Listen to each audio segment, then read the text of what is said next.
The Moonstone Cathedral of Saralain had been built to swallow sound, but tonight it could not swallow the weight of 3,000 wolves holding their breath at once. Marwin stood in the gallery above the western nave, her shoulders pressed flat against a column of black marble, her veil pulled low across her face.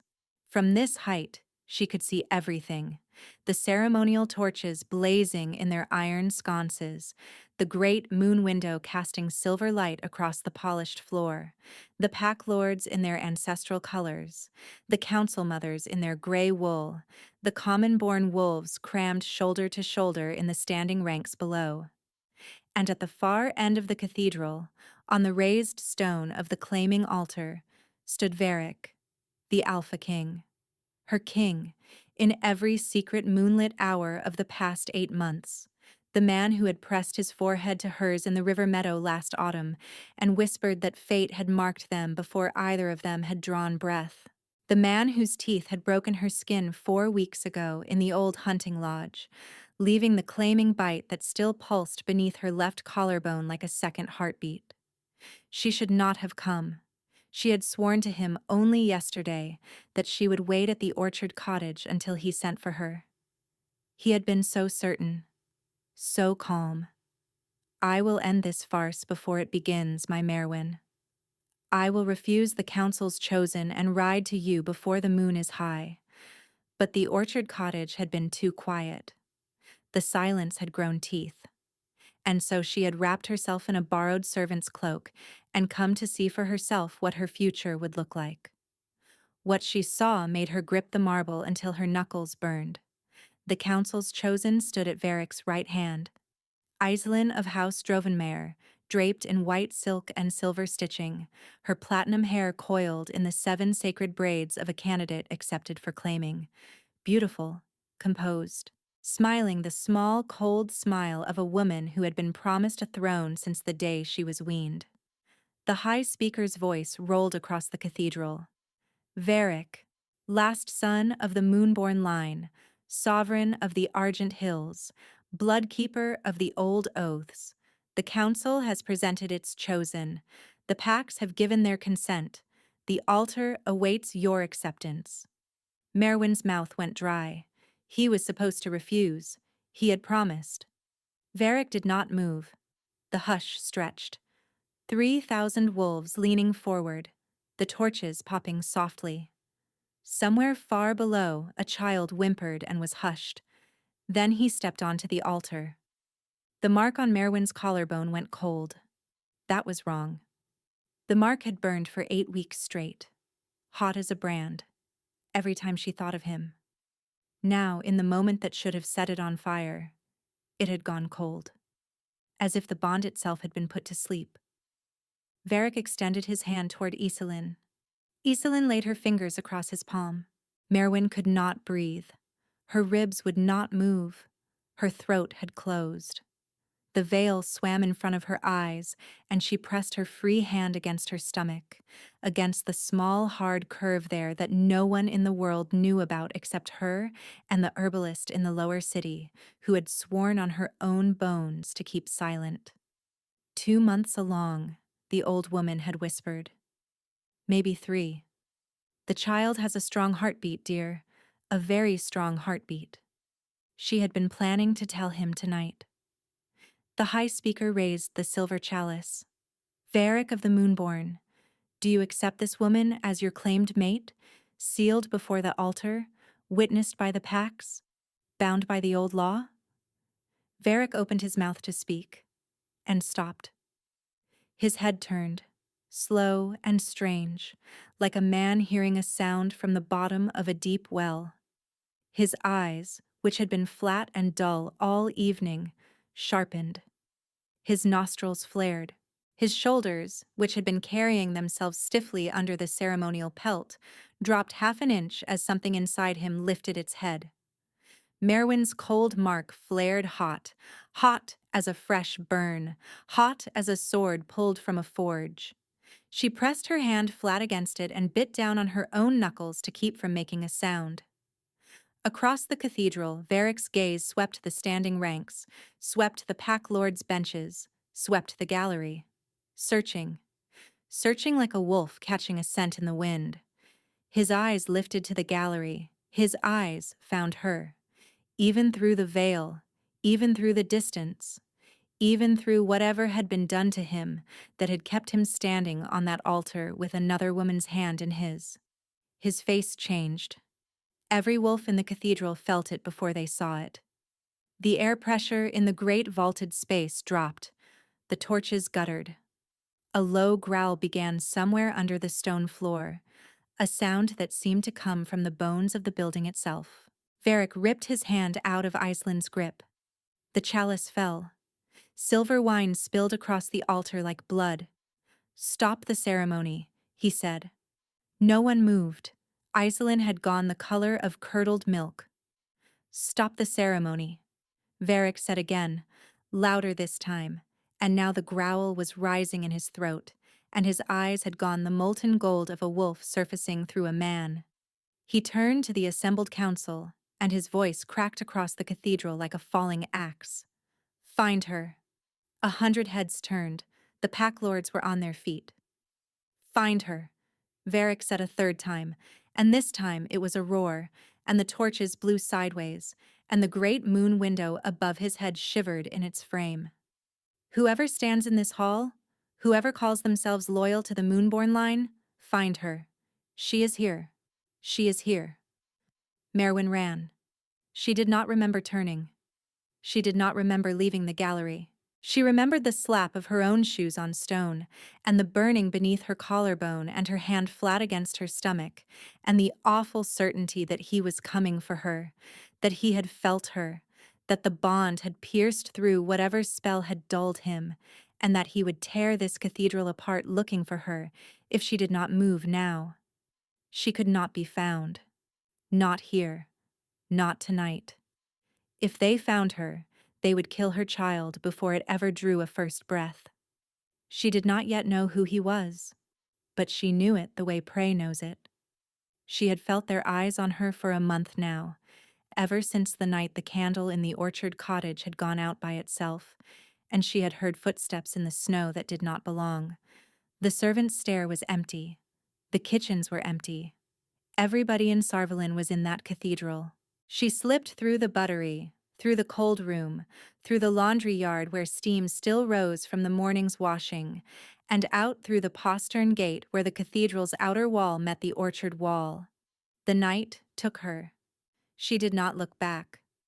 Behind her, deep inside the Moonstone Cathedral, the Alpha King was on his knees on the altar, his fingers pressed against the spilled wine, the gold drained from his eyes, leaving only a desperate, hunted black.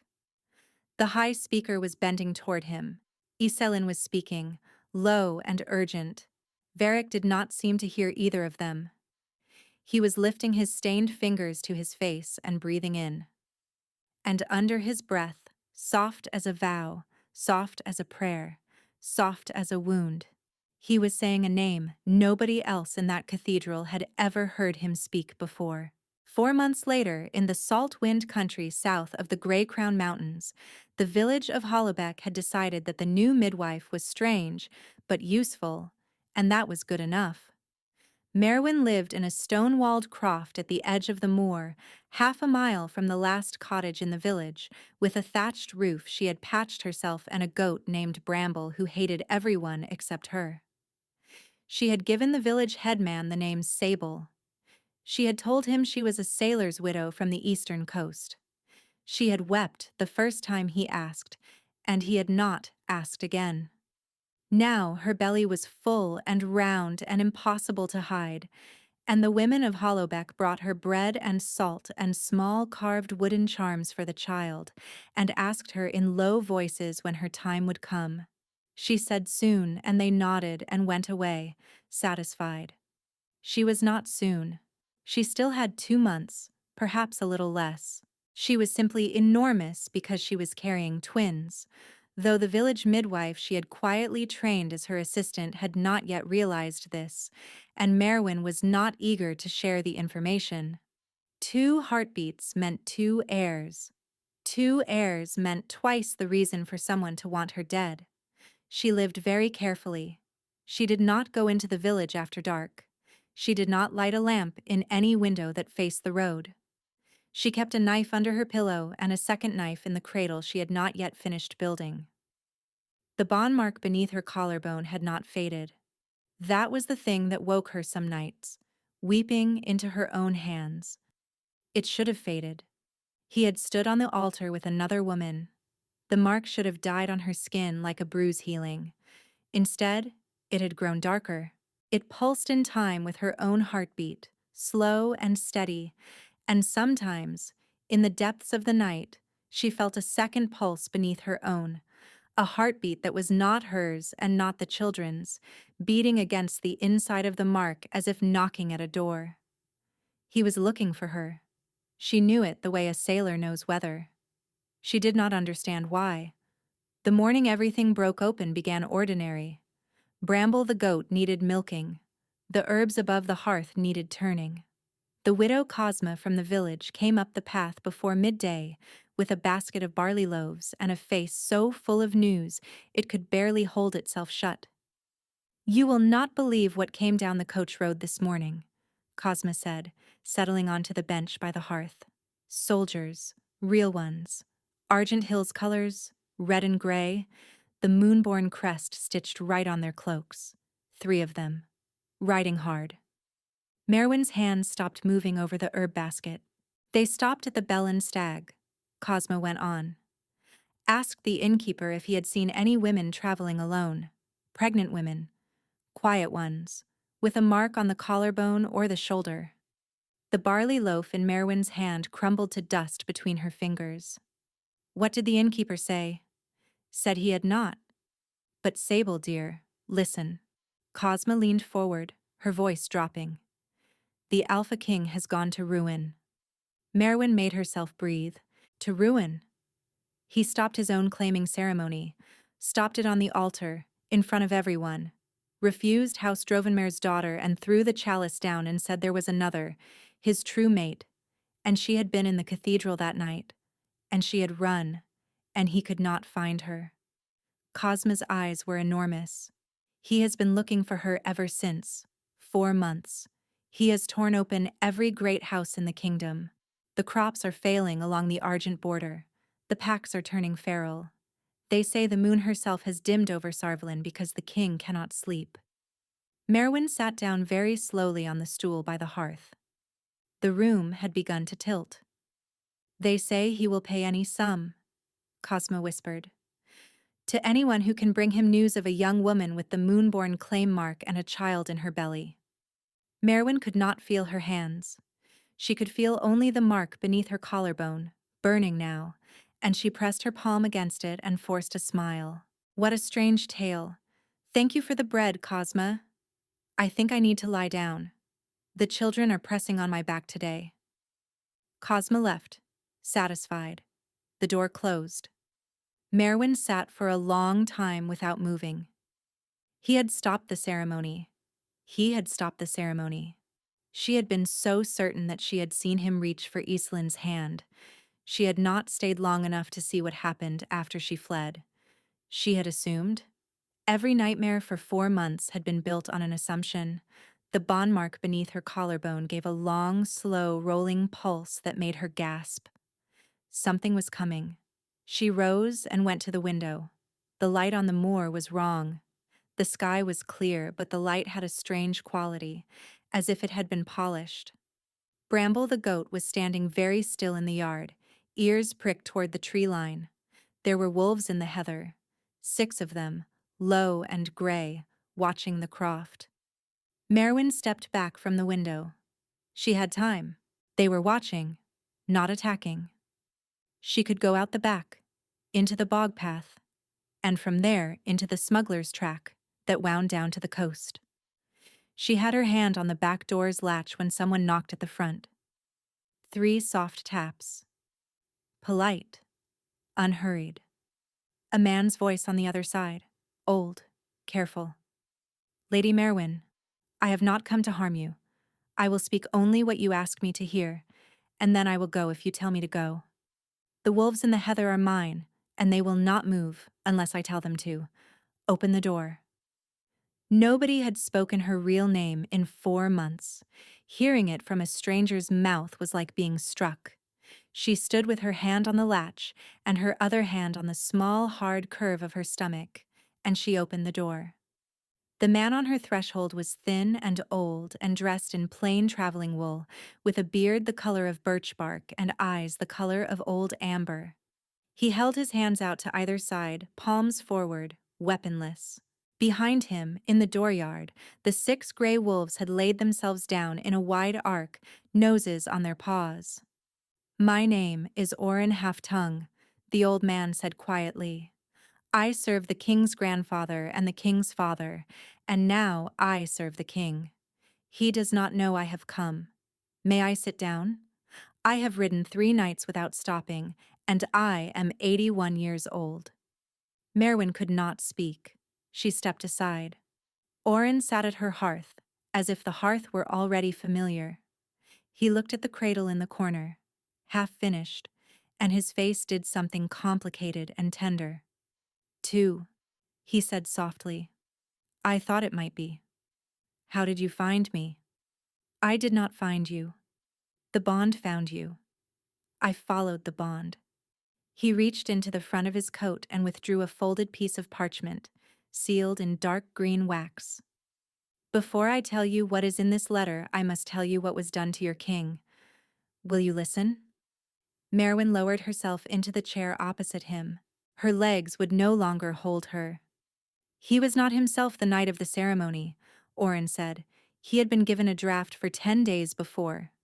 A thing called silvercap, mixed with the sap of the white throat ash, and 3 other ingredients I could not name. It does not poison the body. It poisons the wolf. It makes the wolf lie down inside the man and sleep, and while it sleeps, the man becomes a kind of doll. He will stand on an altar and reach for a hand he has been told to reach for, and he will not remember any of it after the draft wears off." Marwin made a small wounded sound she did not mean to make. "Who?" she whispered. "House Drovenmeier. We cannot prove it yet, because the man who mixed the draft was found dead in the river, and the woman who served the king his wine has vanished. But House Drovenmeier was the only house with the means and the motive. They have been positioning the Lady Iselin since she was 12 years old. They were not going to lose her seat to a healer girl from the lower city." "He felt me," Marwin said. "Through the draft. He felt me, and the wolf woke up." "He felt you. The wolf came up screaming. He ripped the chalice off the altar and roared your name before half the cathedral. Then he collapsed, and the priests pulled him into the vestry. He woke at dawn knowing exactly what had been done to him. He has hunted you for 4 months." Orin held out the letter. "This was intercepted from a Drovenmeier rider 3 weeks ago. It is why I came myself, and not a soldier. I did not trust any soldier with the route to your door." Marwin took the letter. Her hands were shaking. She broke the green wax. The handwriting was elegant. The message was short. "The orchard girl has been located south of the Grey Crowns. The matter will be closed before the next full moon." The line ends with her. "After that, the king grieves quietly, and we proceed." She read it twice. The next full moon was 3 nights away. "They are coming for me," she said. "They are already here," Orin said softly. He had risen. He was looking past her shoulder, through the window, at the moor. His old face had gone very still. The gray wolves in the dooryard were on their feet. Their hackles were up. They were not looking at the heather where they had been watching before. They were looking at the road. Marwin turned. In the long light of late afternoon, 6 riders had come over the rise of the moor road, riding hard, riding silent. Their cloaks were the color of dried blood. None of them carried a banner. The wind was wrong, pushing their scent away from the croft. But Marwin caught them. The bond mark beneath her collarbone had gone ice cold again, the way it had gone cold in the cathedral. The same cold, the same wrongness, the same draft. "Drovenmeier assassins," Orin breathed. "Get behind me, my lady. Get into the cellar. Get anywhere there is stone between you and them." The first arrow came through the window before he had finished speaking. The arrow hissed past Oren's ear and struck the iron pot above the hearth with a sound like a hammer on a bell. The pot rang. The arrow shaft was black. The tip was wet. "Down," Oren said, and shoved her with surprising strength. Marwin went to her knees behind the heavy oak settle. A second arrow came through the window. A third punched clean through the croft's front door, splintering the wood inward, and buried itself in the far wall a hand's breadth from where her head had been a heartbeat earlier. Outside, the 6 gray wolves had stopped being wolves laid down in a dooryard and had become something else. She heard the snarls begin. She heard the screams of horses. She heard a man shout in the high-pitched panic of a person who has just realized the prey has teeth. Oren was already moving toward the door, shrugging off his traveling coat, his old hands fumbling at his belt for a short curved blade she had not even noticed he was carrying. "Stay down," he said. "My wolves will hold them as long as they can. Reinforcements are 2 hours out. You only need to be alive in 2 hours." "Oren, you cannot fight them. You are 81 years old." The old man turned in the doorway. His eyes had gone amber at the rims. His teeth, when he smiled, were not entirely a man's teeth. "My lady," he said gently, "I have been the king's first beta since before your mother was born." He stepped through the door, and as he stepped, his body unmade itself. The traveling wolf fell away. His shoulders broadened. His shape compressed and stretched at the same time, joints cracking, fur rolling up his arms in a wave the color of birch bark and old amber. He was a wolf before his second foot touched the threshold, and he was bigger than any wolf had a right to be. Marwin pressed her back against the settle. For one breath she could not move.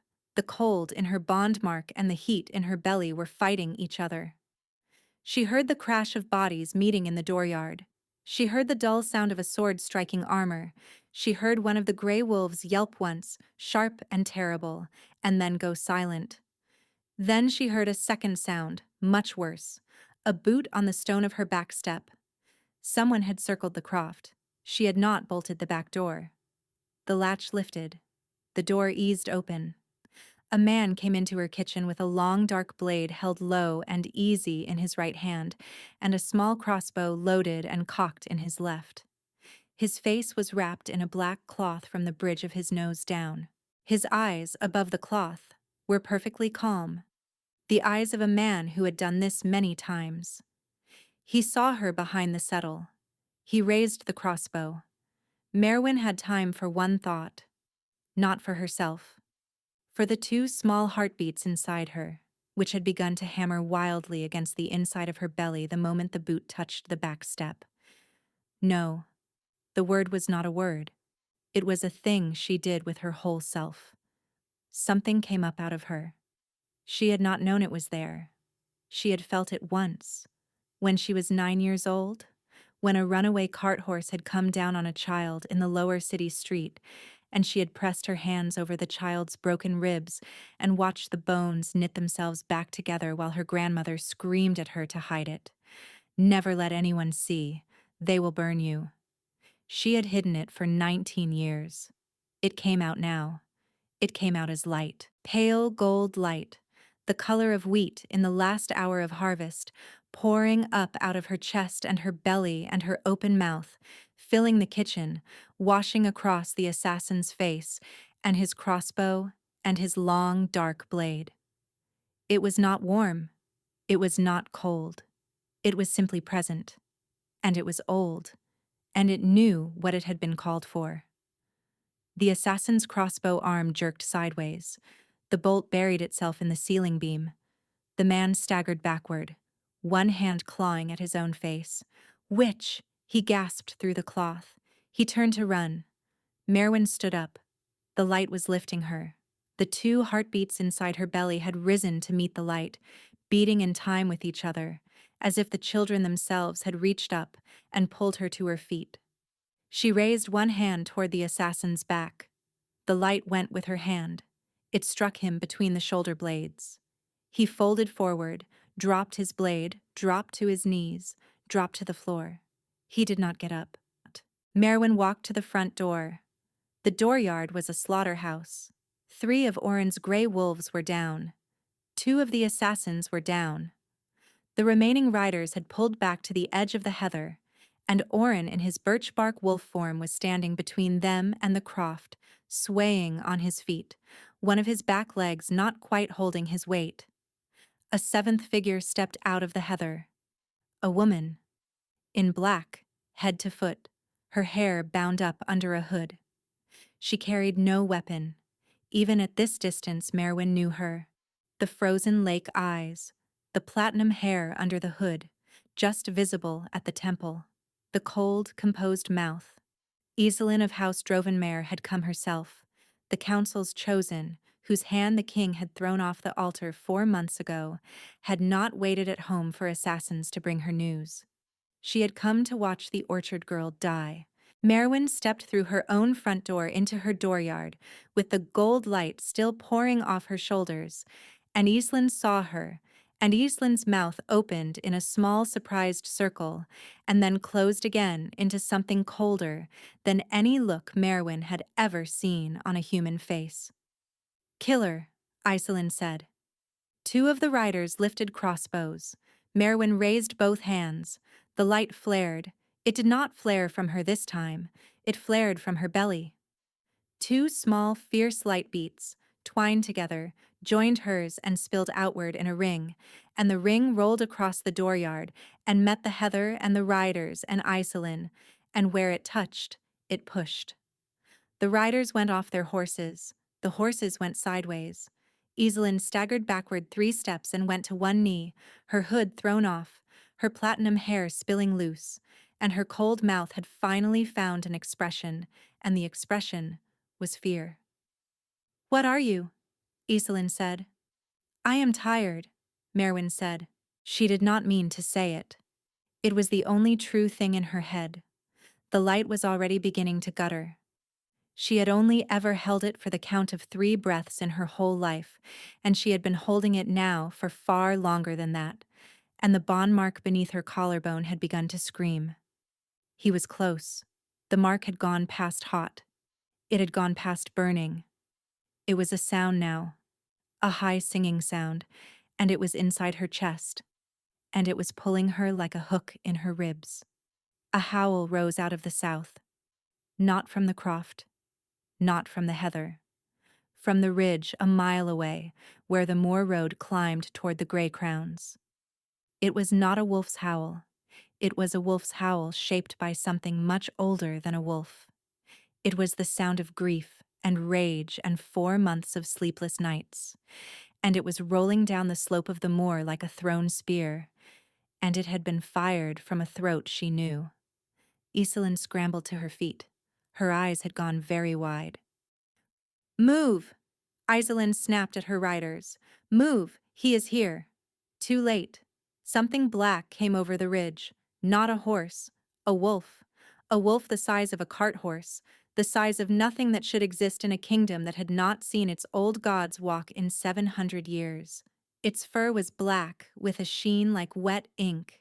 Its eyes, even at a mile, were burning gold. It was not running. It was unmaking the distance between itself and the croft. Each bound covered the ground 3 horses would have covered. The riders broke. They ran. Iselin did not run at first. She stood her ground for one long moment, staring at Marwin across the dooryard, and her face did a strange thing. It was not fear anymore. It was calculation, fast and clean. "You are not done yet, orchard girl," Iselin said softly. "You think this is the end. It is the door." Then she turned and ran for the heather and was gone. The black wolf came over the last rise of the moor at full speed, and an army came after him, hundreds strong. Marwin's knees gave out. She did not feel herself hit the ground. She felt very distantly 2 pairs of small, fierce kicks beneath her ribs, as if the children were saying, "We are still here. Mother, we are still here." She felt the gold light go out of her like a candle pinched between 2 fingers. She felt Oren's bloodied wolf form drag itself the last few yards across the dooryard to lie down between her and the open gate, his huge head laid across her ankles, his old amber eyes still open and still alive. The black wolf came through the gate. He stopped 6 feet from her. He did not shift. He did not approach. He stood there with his head lowered and his sides heaving, and a sound came up out of his chest that was not a growl and not a whimper.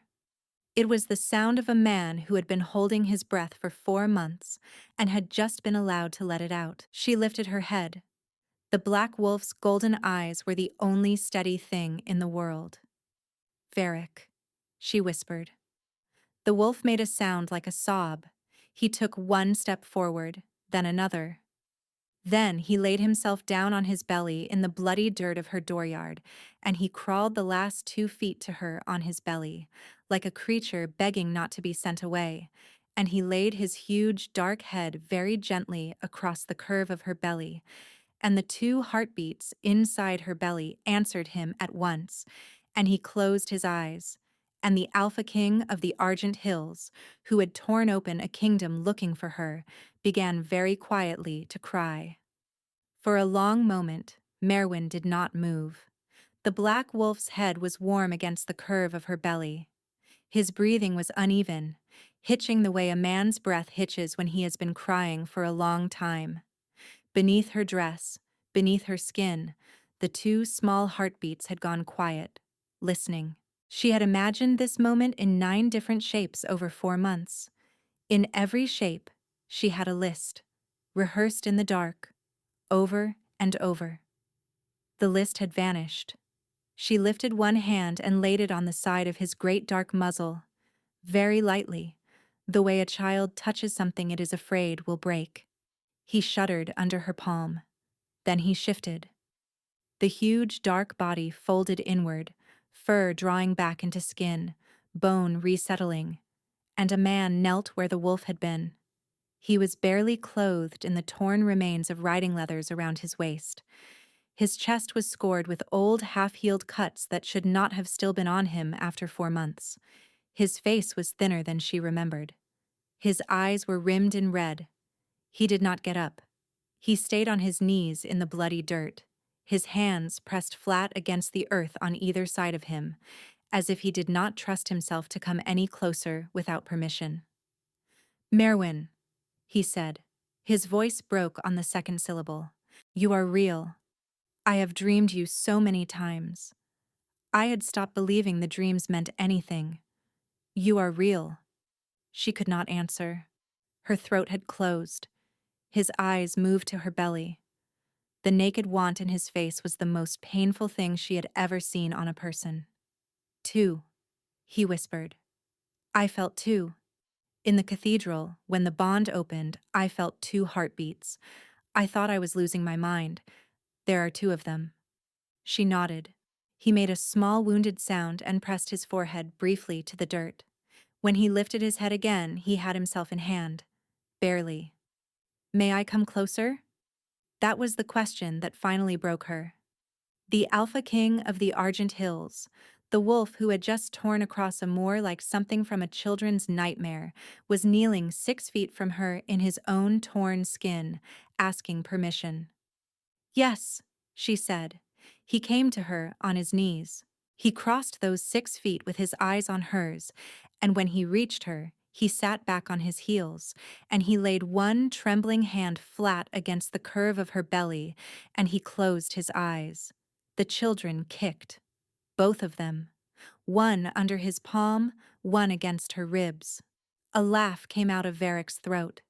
It was a wet, shocked, broken laugh, and it turned almost at once into a sob, and he pressed his face against her shoulder and held very still. Marwin closed her own eyes. She had thought for 4 months that she would never feel this again. The simple animal weight of him against her. The smell of him under blood and sweat. That warm, dry scent like sun-baked stone and cold river water. His scent. The only scent her body had ever recognized as home. The list came back. "You let her touch you." He went very still against her shoulder. I saw you. I saw you reach for her hand. I saw you stand on the altar with her hand in yours. I saw your face go empty, and I waited for you to keep your promise, and you did not. You stood there, and you reached for her, and the mark on my collarbone went cold, Varric. The mark went cold, as if you had cut it off me with your own teeth. She had not raised her voice. The words came out almost flat. Somehow that was worse. He pulled back just enough to look at her, and his eyes had gone full gold, the wolf right at the surface, and his hands were shaking against her belly. They drugged me, he said. I know, the old man told me. They had been drugging me for 10 days. I do not remember the day before the ceremony. I came back to myself standing on that altar with her hand in mine and your scent in the gallery, and I could not understand what was happening to my own body. The wolf was screaming inside me, and I could not reach him. I could not reach you. I could not reach me. Then how did you wake up? You. The mark. I felt it go hot when you saw me reach for her. The wolf came up through the draft the way a drowning man comes up through ice. I broke. He swallowed. I am told I roared your name across 3,000 wolves. I came back to myself in a vestry an hour later and was told you had run. I have not had a clean hour of sleep since. Why did I run? She whispered. She had not meant to ask it aloud. It had been the question gnawing under her ribs for 4 months. Why did I not stay one breath longer? Why did I not see what happened next? Varric's hand came up and cupped the side of her face.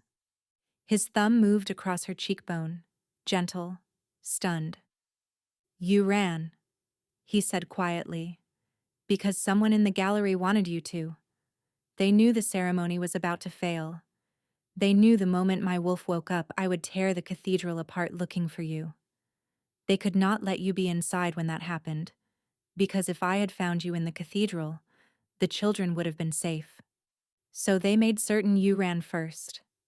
She stared at him. Who? I have a name, I suspect. The face will not survive the meeting. His thumb moved across her cheekbone. But that is not the wound, my heart. The wound is that you spent 4 months thinking I had chosen against you. 4 months carrying my children alone in a stone croft while I tore my kingdom apart looking for you. That is the wound. And I do not know how to apologize for a wound I did not mean to give. The tears came then. She had not cried, properly, since the 2nd month. She had wept dry, hopeless tears in her sleep and woken up exhausted. But she had not wept like this. She wept like the dam had finally been allowed to break. And Varric pulled her into his bare chest and folded his arms around her, his own face wet against the top of her head. When she could speak, she said into his collarbone, I thought they would die alone in the moor. I thought I would have to lie to them their whole lives about who their father was. They will know, Varric said, and his voice had gone fierce. They will be claimed before the altar by the High Speaker himself. There will be nothing left of House Drovenmire when the next moon rises but a name people are afraid to say out loud. She lifted her face. I felt you, she whispered. Every night. In my sleep. You came to me. You said you would find me. He went still. Those were not dreams, Marwin. I know. I know that now. My wolf. When the man slept, my wolf would walk the dark looking for you. Some mornings I was so certain he had not found you that I could not stand up. His mouth twisted. If I had known you were hearing him, I would have crawled across the kingdom to keep him reaching you longer. The mark beneath her collarbone, which had been singing all afternoon, gave one slow, deep pulse and went calm. Varric. Iselin was here. He went rigid. In the heather, 2 minutes before you came over the ridge, she was here, with her own riders, watching the assassins. She saw me put one of them down with the gold light. She saw me. She knows what I am. What you are. Varric repeated softly. I have not told you. I held a power back from you. My grandmother told me to hide it, and I hid it for 19 years. It came up out of me today because there was nothing else. Show me. She lifted one shaking hand and let a thread of the gold pour into her palm. It was thinner than it had been in the kitchen, frayed at the edges. But it was there. It curled in her hand like a small living thing. Varric stared at it. He did not flinch. He looked at it with the expression of a man who has just been handed the answer to a question he did not yet know he was asking. My love, he said, and his voice had gone hoarse. Do you know what you are? A healer. A witch. My grandmother said witch. You are an old blood. You are one of the moon-touched. We have not had one in the line in 7 generations. It is half the reason House Drovenmare wanted you dead. They knew. Iselin called this a door, not an end. Varric's face hardened.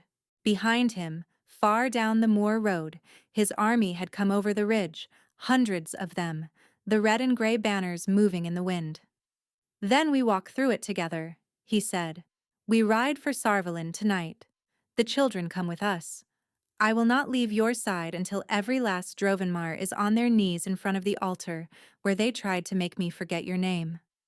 He bent and kissed her forehead, then her bond mark, very gently, through the cloth of her dress. Together? She said, the way she had said it 1,000 times in dreams. Always, Varric said. They rode through the night with the moor wind at their backs, and Varric's army strung out along the road behind them. 300 riders and twice that many wolves moving on foot through the heather. A great quiet column with no banners and no horns, because the king had ordered silence. Marwin rode in front of him on a black mare named Sorrowtide, his arm wrapped tight around her ribs, his cloak pulled around them both. The children had settled. The bond mark beneath her collarbone hummed low and steady, the way a hearth hums when the fire has been banked for the night. After 4 months of the ghost of him in her dreams, the actual weight of him at her back was almost unbearable. He told her things, as they rode. He told her about the morning after the cathedral. About waking on the floor of the vestry with no memory of the night before, and the residue of the draught still in his blood, and the moment he had understood what had been done to him. He told her about going to her old chamber in the lower city and finding it empty. The small wooden box where she had kept her grandmother's pendant tipped over, and the pendant gone. He told her he had broken every piece of furniture in that chamber with his bare hands, and Oren had had to drag him out before the building came down. He told her about the Council of 3 Hills, the holding of House Drovenmare, where he had ridden a month later with 60 wolves and torn the great hall apart looking for any letter, any whisper of where she might have been taken. He had found nothing. He had threatened Iselin's father across his own dining table, and the old man had simply smiled and said, I do not know what you mean, sire. Perhaps the girl has fled with another man, and women of her station often do. He will not smile when I see him next, Varric said quietly against her hair. She laid her hand over his where it rested on her belly. What about Iselin? Iselin has been in the capital all 4 months, attending council meetings, accepting condolences, behaving like a woman whose heart has been quietly broken. He laughed, a bitter sound. And tonight she rode out of the capital herself to come watch you die. She has been playing a longer game than I knew. She knows what I am now. She knew before. The whole reason her family wanted you killed quickly is because they knew. Old blood breeds true. A child of an old bloodline and a moonborn alpha is a thing nobody in the Argent Hills has seen in 7 generations. 2 such children. His arm tightened around her ribs. You were never going to be allowed to deliver them. Not while a Drovenmare drew breath. The ridge of the gray crowns fell away behind them. The land flattened. Hours passed. Marwin slept against him, in pieces, the way a person sleeps on horseback when the rider behind her has not let go for 1 breath. Each time she woke, his arm was still there. In the gray hour before dawn, the city of Saralain appeared on the horizon. Even from this distance, something was wrong. Varric's whole body went still behind her. The capital sat on a low hill, ringed in old white walls, and the great moonstone cathedral rose from its center like a tooth of pale rock. The walls should have been showing watchfires at this hour.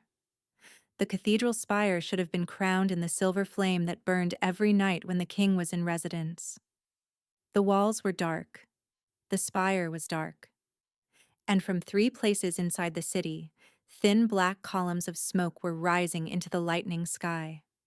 No, Varric breathed. A rider came up out of the dawn at full gallop, one of his scouts. The man's horse was lathered and stumbling, and the man's face was the color of old ash. "Sire," the scout gasped, reining in. "Sire, they moved against the city the night you rode out. House Drovenmare and 3 of their pledged houses. They had agents inside the gates. They took the altar at midnight. They have declared the Lady Iselin the rightful claimed mate. Said the ceremony 4 months ago was valid and you have been incapable since. They have declared you mad. They have set themselves as regents pending your, The scout swallowed. Pending your recovery or your replacement, sire. How many of mine inside? Varric said. His voice had gone perfectly flat. Most of the household guard refused. They have been taken. The scout's eyes flicked to Marwin and away. Sire, they have the herbalist. Marwin went cold. The herbalist. The old woman in the lower city who had told her about the children. The only soul in Saralain who had known, except for Marwin herself, that 2 heartbeats lived inside her. Old Gwyneth, she whispered. They have Gwyneth. They have her in the cathedral square, my lady. They have built a platform. They are saying she will be put to question at noon, alongside the 11 royal guards who refused the new claim. Any subjects of the king who do not bend the knee by sunset will share the platform. Varric was silent for a long moment. Then he said, very softly, "How many in total?" 62 prisoners, sire. The 11 guards, the herbalist, the speaker's 2 undersecretaries, the kitchen staff who refused to serve the new house, the stable masters. The scout swallowed again. And a young scribe named Ilbin who is your nephew, sire?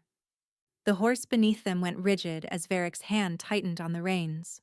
Ilbin. Varric had spoken of him exactly once, in the orchard cottage, late at night with his head in her lap, his sister's son. His sister had died in a fall from a horse 3 winters ago. The boy was 15. They will execute him first, Marwin said. She did not know how she knew. She knew. They will, Varric said. His voice was the voice of a man who had already left the conversation. It is the cleanest way to break me. I would surrender myself for the boy. They will use him to draw me onto the platform, and then they will kill me on the steps and call it a regicide of madness, and the throne will be Iselin's clean. Then we do not let them, Marwin said. Varric looked down at her. She had spent 4 months running. She had spent 4 months hiding. She had crouched behind a settle with arrows in her wall, and a man with a crossbow in her kitchen, and an army of assassins in her dooryard. And she had stood up. She had stood up and put one of them down with light from her own ribcage. She was finished crouching. We do not let them have any of those people, Varric. Not the herbalist, not the scribe, not the kitchen girls. They are there because of me. They are all there because of me. They are there, Varric said gently, because House Drovenmare is rotten to its root. Not because of you. And they are still there. And the sun is rising. And we have hours, not days. The Alpha King of the Argent Hills looked down at the woman he had hunted across half a kingdom, who was carrying his children, who had a power in her ribs older than his own line, and his eyes had gone the color of forge iron. He turned in the saddle and raised one closed fist toward the column behind them. The riders stopped. The wolves on foot stopped. 300 faces turned toward him in the dawn. They have taken our city, Varric said. He did not raise his voice. He did not need to. They have taken our cathedral. They have taken 62 of our people, including my sister's son, and they intend to put them in the ground before sunset. We are going to take it all back. Now. Tonight. Before the bells of Saralain ring no nays. A low growl rose along the column, the sound a pack makes when the alpha has named the prey. Varric leaned down and kissed the top of Marwin's head. Stay close to me, he said. Whatever happens, stay close. By mid-morning, Varric's wolves had taken the lower city. It was done the way a wolf pack pulls down a sick deer, not from the front, from the throat and the soft places. 3 of his oldest captains went through the river gate disguised as fish haulers and opened the postern from the inside. A second band came over the western wall in the smoke of a deliberate Cooper Yard fire. By the time the bells of Saralain rang the 3rd hour, every gate stood open and the Drovenmire banners on the lower walls had been cut down. They lost 46 wolves and 2 of the captains. They reached the cathedral square by noon. Marwin watched from a stone-walled merchant's house on the southern edge of the square, 3 streets back from the platform. Varric had put her there himself, and put 2 of his own first pack with her, 2 huge silent men named Toralt and Brenneth, who would not have moved out of her doorway for a council edict. She had her hand on her belly and the gold light banked low under her ribs, ready. The cathedral square below them was a wound. The platform stood in front of the great west doors, freshly built, the wood still pale at the edges. 62 prisoners knelt along its length, hands bound, mouths gagged. Drovenmire soldiers stood behind them in the red and silver. At the front, in a high carved chair that had been dragged out of the cathedral's side chapel, sat Saralain. She had changed clothes since the moor. She wore council white and silver again, her hair in the 7 sacred braids of a claimed mate, as if the 4 months between the cathedral and now had not happened. Her father, Lord Merrick Drovenmire, stood at her right hand. The High Speaker, who had been forced to stand somewhere, stood at her left, his old face the color of ash. In front of the kneeling prisoners, slightly apart, 2 had been singled out. An old woman with a back bent like a willow, whose gray hair had come loose from its pins. Queneth, the herbalist. And a thin boy of 15 with his uncle's hairline and his mother's mouth. Ilben. The bells rang the 4th hour. Saralain rose from the carved chair. She walked to the front of the platform with the particular grace of a woman who has practiced standing in front of crowds since she was a child, and she raised her hands, and her clear, bell-toned voice carried across the square. People of Saralain, your king has not been seen in the capital for 1 month. Your king has been hunting a phantom across the moors of 3 provinces while the kingdom has burned. Your king has been ill. The council has known this for weeks, and out of love for him we have stayed silent. She paused. Beautifully timed. Marwin felt her teeth grind. Tonight, we will not be silent any longer. The king's claim of 4 months ago was lawful. The ceremony was witnessed. Whatever delusion has gripped him since, the law of the altar does not yield to delusion. I am the lawful queen of the Argent Hills, and these 62 souls before you have refused the lawful order of the lawful queen, and so they will be put to the sword. The square was silent. We will begin, Saralain said, with the boy. A Drovenmire soldier stepped forward and laid a hand on Ilben's shoulder. The boy did not flinch. He lifted his chin. He looked, at 15, very much like his uncle. Marwin was already moving. My lady, no, Toralt said quietly. Open the door. My lady, the king's order was clear. You do not leave this house under any circumstance until he sends for you. Toralt. She turned. Her voice had gone very calm. It was the calm of a woman who has finished negotiating with herself. If that boy dies because the king's mate stayed safe in a merchant's house, the king will not forgive you. He will not forgive himself. He will not forgive me. Open the door. Toralt looked at Brenneth. Brenneth looked at Toralt. Some long, wordless conversation passed between them. Toralt opened the door. Marwin walked into the cathedral square in a healer's gray dress with her belly heavy in front of her, and the gold light banked under her ribs, and the crowd parted for her without understanding why. And she walked all the way to the foot of the platform before anyone on the platform realized what was happening. Iselin saw her first. The composed mouth went slack. The clear bell voice failed. Iselin took an unconscious step backward into her father's arm, and Lord Merrick Drovenmire's face went through 3 expressions in 2 breaths: surprise and calculation, and something hungrier than either. "Lord Merrick," Marwin called up. Her voice traveled. The square had gone perfectly quiet. "I am the woman your daughter has been looking for. I am the one she came to the moor to kill last night. I am the mate of the Moonborn line. I am carrying the king's children, 2 of them. I will come up onto your platform of my own will, and I will kneel where you tell me to kneel, if you release every soul on those boards. All 62. Now." A great wordless shout went through the crowd. On the platform, Lord Merrick's eyes had gone bright. He understood at once what he was being offered. A dead servant girl was a problem. A dead servant girl with the king's heirs in her belly, who had walked into his hands of her own will in front of the assembled witnesses of the capital, was the foundation of a dynasty. "Father, no," Iselin said, low, urgent. "Father, kill her now. Kill her here. Do not let her on the platform. Do not let her speak again. You do not understand what she is." "Hush, daughter," Lord Merrick said pleasantly. He raised his voice.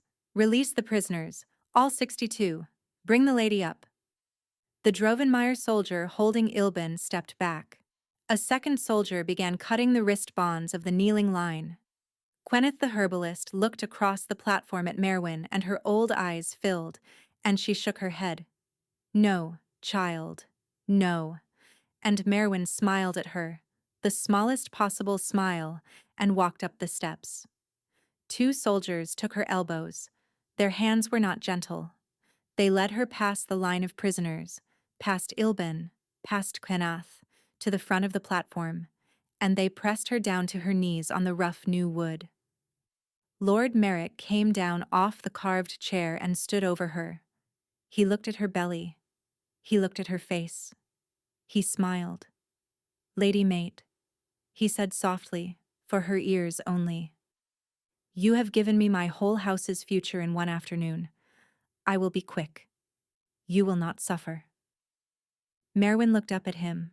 "You should have let your daughter kill me on the moor." "I am told my daughter tried. She did. She failed. Do you know why?" Lord Merrick raised one eyebrow, indulgent. Underneath them, far down beneath the platform's new boards, beneath the cathedral square's old paving stones, beneath the whole hill of Saralain, something began to sing. It was the bond. Varric was close. Varric was coming. But it was something else too. Something rising up to meet the bond from inside her own chest. The 2 heartbeats beneath her ribs had begun to pound. Hard, fast, in time with each other. In time with the bond mark. In time with the gold light she had been banking under her ribs all morning. The light wanted up. Lord Merrick drew the long ceremonial dagger from his belt. The blade was the dull gray of silver-capped steel, a metal forged to suppress shifter blood. It would have killed her cleanly 4 months ago, on the night she had run. He raised it over the curve of her belly. Marwin closed her eyes. She let the light up. The light came up out of her the way a flood comes up out of a riverbed in spring. It was not the thin, pale gold she had used in the kitchen of the croft. It was not the wheat-colored thread she had let curl in her palm to show Varric. This was a deeper thing, an older thing, a thing that had been waiting 19 years inside her ribs and had just been called for the second time in 2 days. It came up through her throat. It came up through her open mouth. It came up out of the bond mark beneath her collarbone in a column of light the color of late summer honey, and it met Lord Merrick's descending blade in the air above her belly, and the blade stopped. Not because she caught it. Because the air around the blade had thickened. The silver-capped steel quivered an inch above the curve of her stomach, and Lord Merrick's whole arm spasmed and locked, and the long dagger dropped from his fingers and clattered on the platform boards beside her knee. The 2 heartbeats beneath Marwin's ribs were hammering. They were not afraid. They were furious. They had reached up through her own bones and taken hold of her power with 2 pairs of small, fierce fists, and they were pouring themselves into it. She opened her eyes. The square below the platform had gone silent in the way a forest goes silent when something very large walks through it. Every face was lit from beneath in honey-colored light. Everybody was very, very still. She rose. The light lifted her. The 2 soldiers who had been holding her elbows let go of her as if she had become hot to the touch. She came up off her knees and stood in the center of the platform with the column of light pouring out of her chest and curling up around her shoulders, and she turned her head, slow and steady, and she looked at Iselin of House Drovenmeier. Iselin's clear, bell-toned composure had finally come apart. Her platinum hair had come out of its 7 sacred braids. Her hands were up in front of her face as if she could hold the light off her by spreading her fingers. "Get her down," Iselin said. "Get her down." "My lady," Marwin said, and the sound that came out of her mouth had 2 voices in it, hers and a deeper one underneath. The voice of the old blood her grandmother had warned her never to let anyone hear. "You came onto the moor last night to kill my children before they could draw breath. You stood and watched while a man in black tried to put a crossbow bolt into my belly. You called me an orchard girl, and you called this a door." She raised one hand. Iselin flinched. "Walk through the door with me, then." The cathedral's great west doors blew in. They did not open. They blew in. The iron hinges cracked at the same instant, and the right-hand door went down across the platform with a crash that shook the steps, and through the gap came Varric. He was in his shifted form. He came across the platform's collapsed end as a wall of black fur and gold-fired eyes, and his first pack came after him in their shifts, 20 wolves the size of horses, and the household guards who had survived the lower city came after them, swords already drawn and red. The Drovenmeier soldiers on the platform broke. Some ran, some tried to fight. The ones who tried did not last long. Varric's first pack flowed across the platform like water, and the platform was clear within a count of 20, and Marwin stood in the center of it with the column of light still rising out of her chest, and she did not stop the light, because the light was not done. Lord Merrick had bent for the dagger. He never reached it. Varric, in his shifted form, crossed the boards in 2 bounds and closed his jaws around the back of Lord Merrick's neck. And the great black wolf shook the Lord of House Drovenmeier once, the way a terrier shakes a rat, and dropped him onto the platform, and Lord Merrick did not move again. Iselin had not run.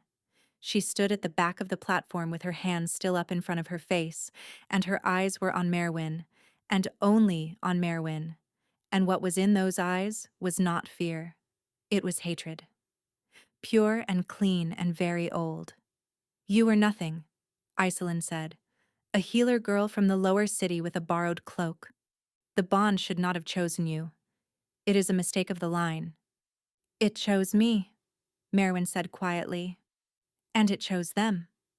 She laid her free hand over her belly. The light pulsed there, twice, 2 small, fierce pulses. And in front of the assembled witnesses of Saralain, with the High Speaker as witness, and the King of the Argent Hills as witness, and the children of the Moonborn line as witness, I name you, Iselin of House Drovenmeier, oathbreaker, mate-stealer, child-killer in intent. By the old law of the altar, your braids are forfeit. Your name is forfeit. Your house is forfeit. She raised her open hand. The light went from her palm and crossed the platform and touched Iselin once, gently, on the brow. Iselin made a small sound. The 7 sacred braids that had been already half undone in her platinum hair came the rest of the way undone, and the hair itself went pale, paler, the platinum draining out of it like color out of a cloth left in the sun, until it was the dull, dry color of old straw. And the high speaker, who had been standing frozen at the side of the platform, gave a low groan and turned his face away. "What did you do?" Iselin whispered. "You are not of the moonblood any longer," Marwin said. "You will not shift again. Your wolf has been put to sleep. It will sleep until you die, and you will die a long way from here." She lowered her hand. The column of light banked itself back down beneath her ribs, slow, gentle, like a fire being covered for the night. The 2 heartbeats beneath her ribs settled. The square below had begun to make a sound, low and rolling, that was either weeping or the beginning of a cheer or both. Varric, in his shifted form, came to stand beside her. He did not shift. Not yet. He pressed his great dark head against her hip, the way the old wolf Orin had pressed his head against her ankles in the dooryard of the croft, and his gold eyes lifted to her face, and Marwin laid her hand on the top of his huge skull and let her fingers sink into the warm black fur. "It is finished," she said softly, to him alone. He shifted. He came up out of the shift on his knees in front of her, battered and bloodied and utterly hers, and he laid his forehead against her belly the way he had laid it in the dooryard of the croft, and he held on. His first pack had begun to herd the surviving Drovenmares off the platform. The 62 prisoners had already been freed. Old Queneth was being helped down the steps by a young household guard, and her old face was wet, and she was smiling. Ilbin was sitting on the boards with his knees drawn up to his chest, alive. "Marwin," Varric said into the cloth of her dress. His voice was not steady. "I cannot do this without you anymore. The bond was never finished. I claimed you in the lodge with my teeth, but I have not claimed you in front of the line, and I have not let you claim me. I have been half a man for 4 months. Will you complete it? Here. Now. Where they tried to undo us." She knelt. She did not need to. She wanted to. She knelt in front of him on the bloody boards of the platform that had been built to kill her, and she took his face between her 2 hands, and she looked at him. "Bare your throat, my king," she whispered. He tilted his head. She did not bite as he had bitten her. 4 weeks before the cathedral, in the old hunting lodge with the firelight on the rafters. She did not need to. She was old blood. She set her lips against the place where his neck met his shoulder, and she set her teeth against the skin, and she let the gold light come up under her tongue, and she pressed. The mark went into him through the light, not through the skin. She felt it land. She felt it set. She felt the bond, which had been stretched thin across 4 months and 3 provinces, and 1 drugged ceremony and 1 collapsed coup, snap shut around the 2 of them like a clasp closing on a chain. What came after was not in words. She saw the morning he had woken in the vestry and known she was gone. She saw him on his knees in her empty chamber with the broken pendant box in his hands. She saw the slow descent of a man who was being eaten alive from the inside by a bond that would not let him die and would not let him rest. He saw her too. The croft. The moor. The bond mark she had pressed her hand against in the dark. Every night. The 2 heartbeats. The cradle she had been carving by hand because she could not buy one without questions. The dreams she had been afraid to believe. When she lifted her mouth from the new mark on his throat, they were both shaking. "My queen," Varric said. "My king," Marwin answered. Below the platform, in the cathedral square, the wolves of Saralain began to howl. It was not a battle howl. It was the old howl, the one the packs of the Argent Hills had not raised together since the last moon-touched mate had walked beside the line, 7 generations gone. It rose up out of the square and over the white walls and out into the plain beyond, And somewhere on the moor, 3 nights' ride away, in a stone-walled croft Marwin would never see again, a goat named Bramble lifted her head from the heather and listened. The trials took 11 days. Iselin of House Drovenmire was sent in a closed wagon to the salt flats beyond the eastern coast, where she lived out her years as a kitchen woman in a fishing village, her hair the color of old straw, and her wolf asleep inside her, where it could not be reached. She did not write. No one wrote to her. 6 years later, a fever took her in the winter, and she was buried in unmarked ground. The remaining lords of House Drovenmire were stripped of their lands and their names. The great hall at 3 Hills was given to old Queneth, who turned it into a house of healing and trained 60 young women out of the lower cities in the small magics she had once been forced to swear she would never use. Old Orin Half-Tongue, first beta of the Moonborn line, walked with a limp for the rest of his days and never apologized for it. He retired the autumn after the cathedral, and he died peaceful in his sleep 4 years later, and his ashes were scattered on the moor where 6 gray wolves had once laid themselves down in an arc around a stone-walled croft. Marwin delivered the children on a clear summer night with the moon at the half. A boy first, dark-haired, with his father's gold eyes and his mother's quiet hands. A girl second, smaller, fiercer, who took one look at the world and bit the midwife's thumb. Varric held them both in the same breath and did not speak for a long time because there were no words. They were named Renoth, for the river meadow where the bond had first lit between their parents, and Sablen, for the borrowed cloak that had taken their mother out of the cathedral on the night the line nearly ended. The kingdom mended slowly. The crops came back the next spring. The feral packs along the border eased, and most of them came home.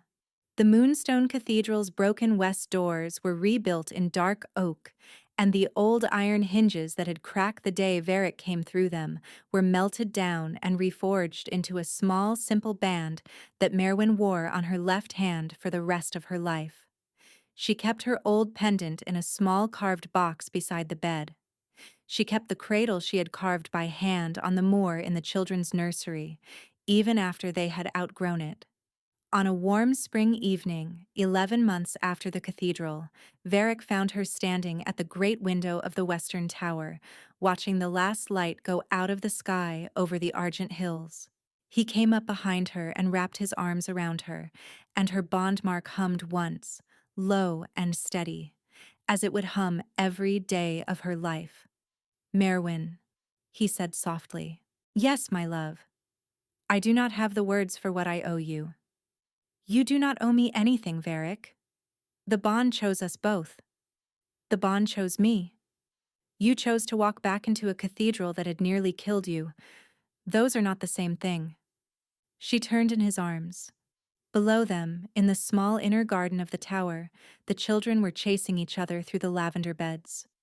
Renoth on his sturdy legs, Sablen smaller and faster behind him. Both of them laughing the bright, impossible laugh of children who had been wanted from the moment their hearts began to beat. "I would do it again," Marwin said. "Every step of it. The moor, the croft, the platform, all of it. Because every step of it brought me back to this window."